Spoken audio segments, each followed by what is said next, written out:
अस्सलाम वालेकुम to all of you, how are you all. अब जैसे कि बेटा हम नेक्स्ट अपना टॉपिक स्टार्ट करने वाले हैं हेलोजिनेशन। हेलोजिनेशन का मतलब ही यहाँ पे है एडिशन ऑफ हेलोजन्स। अब यहाँ पे क्या होगा कि हेलोजन की एडिशन होनी है, जैसे कि अभी इसकी डेफिनेशन एक लिखी हुई है, replacement of hydrogen atom of alkanes by halogen group.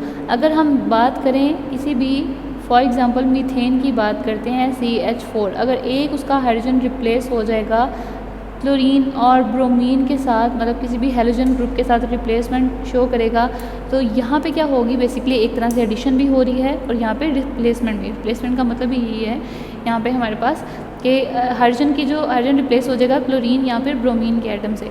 अब जैसे कि हेलोजन, आपको पता है हेलोजन फैमिली के मेंबर्स हैं fluorine, chlorine, bromine and iodine.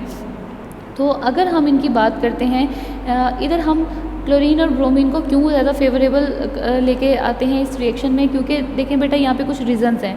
Fluorine को हम ज़्यादातर इसलिए नहीं इस्तेमाल करते हैं क्योंकि ये बहुत ज़्यादा हाईली रिएक्टिव होते हैं। इनके वायलेंट रिएक्शन होने की वजह से क्या करते हैं भाई, फ्लोरीन का जो फेवरेबल कंडीशन में रिएक्शन नहीं देते हैं। और जबकि आयोडीन की अगर हम बात कर लें, ये बहुत ज़्यादा स्लो होते हैं, रिएक्टिविटी ऑर्डर इनका देखा जाए हेलोजन्स का, तो ये आयोडीन सबसे ज़्यादा स्लोएस्ट होते हैं। तो जिसकी वजह से हमारे पास कुछ फीचर्स हैं, इनको हम डिस्कस करते हुए आगे अपने रिएक्शन को देखते हैं।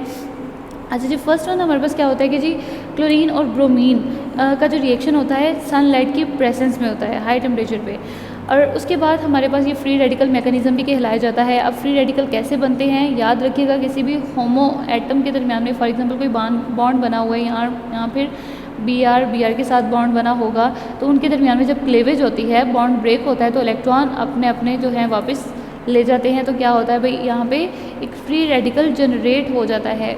तो इस वजह से हमारे पास क्या होता है, ये फ्री रेडिकल होमोलिटिक क्लेवेज की वजह से बनता है।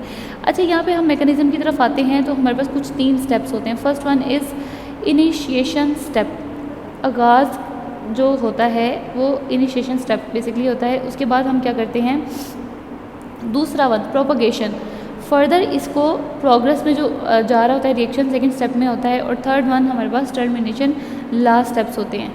अच्छा जी, पहला क्या होता है कि 2 सेम होमो एटम्स होते हैं, होमो एटम का बॉन्ड बना है क्लोरीन का, जैसे कि इनके दरमियान में in the presence of UV light breakage होगी, तो हमारे पास, हमने जैसे पहले बात की है कि होमोलिटिक क्लेवेज की वजह से हमारे पास फ्री रेडिकल्स आते हैं। तो इलेक्ट्रॉन एक इसने शेयर किया हुआ है, एक इसने अपना इलेक्ट्रॉन शेयर किया है। जब इनके दरमियान में बॉन्ड ब्रेक होगा तो वापस अपना इलेक्ट्रॉन ले लेंगे और साथ में ये फ्री रेडिकल में कन्वर्ट हो जाते हैं। अच्छा बेटा, यहाँ पे क्या होगा, सेकंड स्टेप में हमारे पास आता है कि एक मीथेन का मॉलिक्यूल, जो कि मीथेन हमारे पास ये नज़र आ रही है कि मीथेन का एक मॉलिक्यूल है CH4। जब इसका रिएक्शन एक फ्री रेडिकल क्लोरीन के साथ होता है, यहाँ पे क्या होता है कि जो Cl है बेसिकली यहाँ पे अनस्टेबल है, ये इस नेगेटिव जो है, नेगेटिव साइड इस पॉजिटिव को ड्रैग आउट करवा के अपने साथ बॉन्ड बना लेता है, और यहाँ पे पीछे क्या रह जाता है, एक बॉन्ड का ये हाइड्रोजन के साथ कार्बन और हाइड्रोजन का जो बॉन्ड है वो ब्रेक हो जाता है पीछे। अब फ्री रेडिकल अब कार्बन के ऊपर आ जाएगा, क्योंकि अब इसके ऊपर इलेक्ट्रॉन की क्या हो गई है भाई, कमी हो गई है।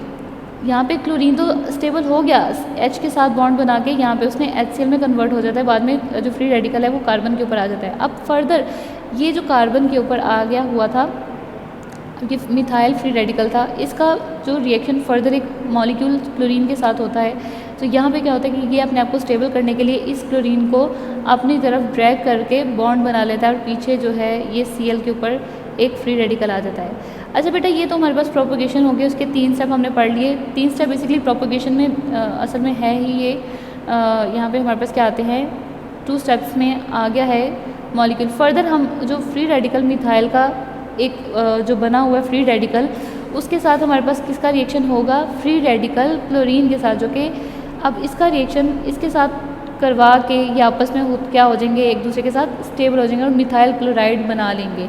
अच्छा बेटा, फर्दर हम इसके अपने मैकेनिज़्म की तरफ लेके चलते हैं। मैकेनिज़्म की अगर हम बात करते हैं फर्दर, तो वो क्या है जी, अब वेरी फर्स्ट स्टेप से हमारे पास आ रहा है जी, जो हमने लास्ट टाइम हमने मिथाइल, ये हमारे पास है मिथाइल क्लोराइड। मिथाइल क्लोराइड का रिएक्शन होने लगा है फ्री रेडिकल क्लोराइड के साथ, हमारे पास रिएक्शन होगा। अब क्या होना है यहाँ पे भाई, ये है अनस्टेबल, इसको स्टेबल होने के लिए क्या चाहिए, एक H की ज़रूरत है। तो ये एक H को ये क्या करवाएगा, अपने साथ ड्रैग करवा के ये इधर से बॉन्ड क्या हो जाएगा, ब्रेक हो जाएगा, या कोई सा भी इनमें से हाइड्रोजन निकाल सकता है भाई। ठीक है, अब क्या बात है, ये कार्बन जैसे कि इस फॉर्म में अभी स्टेबल था, लेकिन जब उसने H ड्रैग करके क्लोरीन ने तो वो अपने साथ बॉन्ड बना लिया, फ्री रेडिकल जो आयन हमारे पास बना होता फ्री रेडिकल, उसने क्या किया, H को ले लिया और साथ में HCl में कन्वर्ट हो गया। अब जबकि कमी हो गया कार्बन के ऊपर, कार्बन का एक बॉन्ड जाहिर सी बात है ब्रेक हुआ है, तो कार्बन के ऊपर फ्री रेडिकल का आ जाएगा। अब फर्दर अगेन हम इसको लेके आएंगे नेक्स्ट स्टेप में, और इसका रिएक्शन एक और न्यू मॉलिक्यूल के साथ होगा, अनटिल जब तक हमारे पास भाई टेट्राक्लोरोमीथेन नहीं बन जाता तब तक हमारा रिएक्शन इस तरह चलता रहेगा। अच्छा देखिए भाई, आगे फर्दर हम इसकी बात करते हैं कि हमारे पास क्या होता है कि जो कार्बन जो कि अभी अनस्टेबल है, ये क्या करेगा, इस क्लोरीन को एक इनमें से एक एटम इसको अपने साथ ड्रैग करवाएगा, और यहाँ पे एक क्लोरीन यहाँ पे इसके साथ जाके बॉन्ड बना लेगा और यहाँ से बॉन्ड ब्रेक हो जाएगा। जब इन दोनों का बॉन्ड ब्रेक हुआ है, ये तो स्टेबल हो गया और कार्बन भी यहाँ पे जाके बॉन्ड उसका बन गया, स्टेबल हो गया, लेकिन अब मसला इसके साथ आ गया, इस क्लोरीन के साथ। अब इस क्लोरीन के ऊपर क्या आएगा, एक फ्री रेडिकल आ जाएगा। तो अब यहाँ पे हमारे पास जो एक प्रोडक्ट बनता है वो डाईक्लोरोमीथेन का एक प्रोडक्ट आ जाता है। अब अगेन इसी प्रोडक्ट का फर्दर नेक्स्ट स्टेप में रिएक्शन होगा, और एक H अगेन ये क्या करवाएगा, अपने साथ रिमूव करवा लेगा, और एक H रिमूव करवाने के बाद वो अगेन स्टेबल होके HCl में कन्वर्ट हो जाएगा। तो वही बात, पुरानी बात, अब कार्बन जैसे कि 4 बॉन्ड बनाता है, तो यहाँ पे तो 4 बॉन्ड पूरे हैं, लेकिन जब जैसे H ड्रैग हुआ तो कार्बन के पीछे 3 बॉन्ड रह गए हैं, तो वो अभी अनस्टेबल हो गया। अब उसने क्या किया कि यहाँ पे उसके पास क्या आ गया, एक फ्री रेडिकल आ गया। अब इसका रिप्रेजेंट यही कर रहा है कि ये अनस्टेबल है, इसके पास एक इलेक्ट्रॉन की कमी है। अच्छा बेटा देखिए, फर्दर हम इस फ्री रेडिकल जो हमारे पास कार्बन के ऊपर आया हुआ है, इसका फर्दर एक न्यू क्लोरीन एटम के साथ रिएक्शन होगा, और एक क्लोरीन एटम इसके साथ जाके अटैच हो जाएगा, और यहाँ से बॉन्ड क्या हो जाएगा, एक ब्रेक हो गया, कार्बन तो स्टेबल हो गया। अब मसला एक क्लोरीन एटम के साथ है। अब वो क्लोरीन एटम जिसके साथ फ्री रेडिकल अगेन उसके ऊपर आ जाएगा, और यहाँ पे देखो, अब आप देख सकते हैं कार्बन की 3 साइड पे क्लोरीन के एटम आके अटैच हो गए हैं, और इसको हम कह सकते हैं कि ये ट्राई क्लोरोमीथेन है। ट्राई का मतलब होता ही 3 है, और क्लोरो क्लोरीन लगे हुए हैं, और मीथेन कार्बन। बेसिकली हमने जो इनिशिएशन जो किया था, एक स्टार्टिंग मटेरियल जो लिया था हमने, वो मीथेन का ही लिया था। अच्छा बेटा, फर्दर हम इसको ट्राई क्लोरोमीथेन को का जो रिएक्शन है, आगे हम इसी प्रोडक्ट को हम नेक्स्ट स्टेप में लेके आते हैं जी। ये हमारे पास क्या आता है कि जी ये ट्राईक्लोरोमीथेन है, इसका जब रिएक्शन होगा, देखिए भाई, अब क्लोरीन बेसिकली यहाँ पे क्या है जी, अनस्टेबल है। अनस्टेबल होने के नाते वो क्या करेगा, इस हाइड्रोजन को अपनी तरफ ड्रैग करवाएगा, और जब इस हाइड्रोजन को ड्रैग करवाएगा खुद स्टेबल हो जाएगा, और वो HCl में कन्वर्ट हो। अब फिर मसला किसके साथ आ गया जी, कार्बन के साथ। अब कार्बन बेटा क्या करेगा, अब अगेन वो खुद को स्टेबल करना चाहता है, जाहिर सी बात है, उसकी 4 वैलेंसी है। कार्बन की बेसिकली क्या है जी, 4 वैलेंसीज हैं। तो वो क्या करता है, ये कार्बन अगेन एक न्यू मॉलिक्यूल के साथ रिएक्शन शो करता है, और जब रिएक्शन शो करेगा तो ये कार्बन एक क्लोरीन को अपनी तरफ ड्रैग करवा के खुद स्टेबल हो जाएगा, और पीछे एक क्लोरीन बचेगा जो कि वो फ्री रेडिकल में कन्वर्ट हो जाएगा। और यहाँ पे हमारे पास फाइनली CCl4 प्रिपेयर हो जाता है बाय हैलोजिनेशन। तो ये हमारे पास आज का रिएक्शन है, वेरी इंपॉर्टेंट लॉन्ग क्वेश्चन के तौर पे भी आता है, और बहुत ही आसान टॉपिक भी है हमारे पास।